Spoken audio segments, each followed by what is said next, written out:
To Thanu kitchen. இன்னைக்கு இந்த ரெசிபிக்குன்னா மீன் குழம்பு.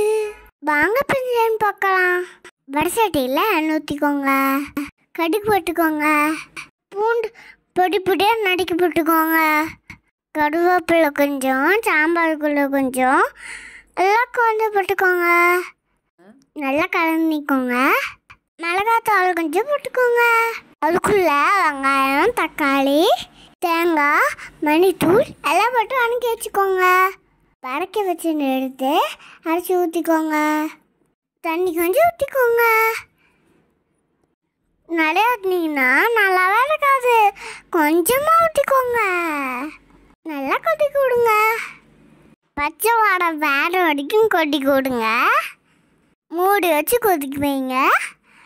தேவையான அளவு உப்பு போட்டுக்கோங்க. கூடவே தண்ணி ஊற்றிக்கோங்க. இப்போ நல்லா கொதிக்கிட்டோம். அதுக்குள்ளே லெமன் சைஸ் போட்டில் ஒரு புளி எடுத்து கரைச்சிக்கிட்டு வந்துடலாம். முக்கியமான விஷயம் சொல்ல போகிறேன். நான்வெஜ் சாப்பிட்ற மீன் ரொம்ப ரொம்ப சாப்பிட்டா நல்லது. குட்டிச்சும் சரி, பெரியவங்களும் சரி, எல்லாம் சாப்பிடலாம்.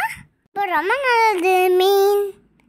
இதை சாப்பிட்டா கண்ணுக்கு நல்லது, மூளைக்கு நல்லது, எலும்புக்கும் மெல்லுக்கும் நல்லது. புளி எடுத்து காய்ச்சி ஊற்றிக்கோங்க.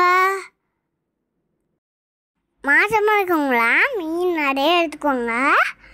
உங்களுக்கும் உங்கள் குழந்தைக்கும் ரொம்ப நல்லது. மறக்காமல் சாப்பிடுங்க. நீங்களும் இதே மாதிரி வீட்டில் குழம்பு சேர்ந்து பார்த்து கமெண்ட் பண்ணுங்க. மறக்காமல் கமெண்ட் பண்ணுங்க.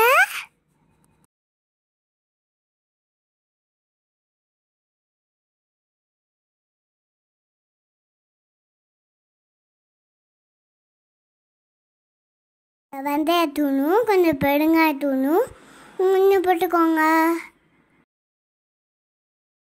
இன்னும் குழம்பு எடுக்காத. கடைக்கு வர மாட்டேன், கடல் எடுப்பேன். நான் யார்? ஆன்சர் தெரிஞ்சவங்க கமெண்ட் சொல்லுங்க.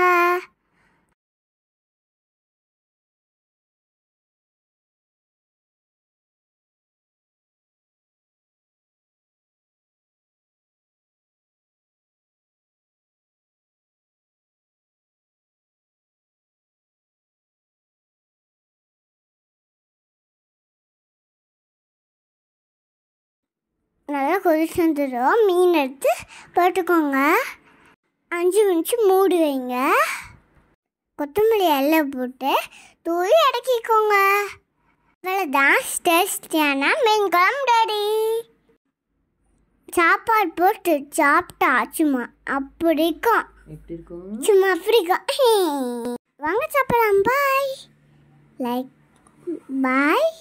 லைக் பண்ணுங்க, கமெண்ட் பண்ணுங்க, மறக்காம சப்ஸ்கிரைப் பண்ணுங்க.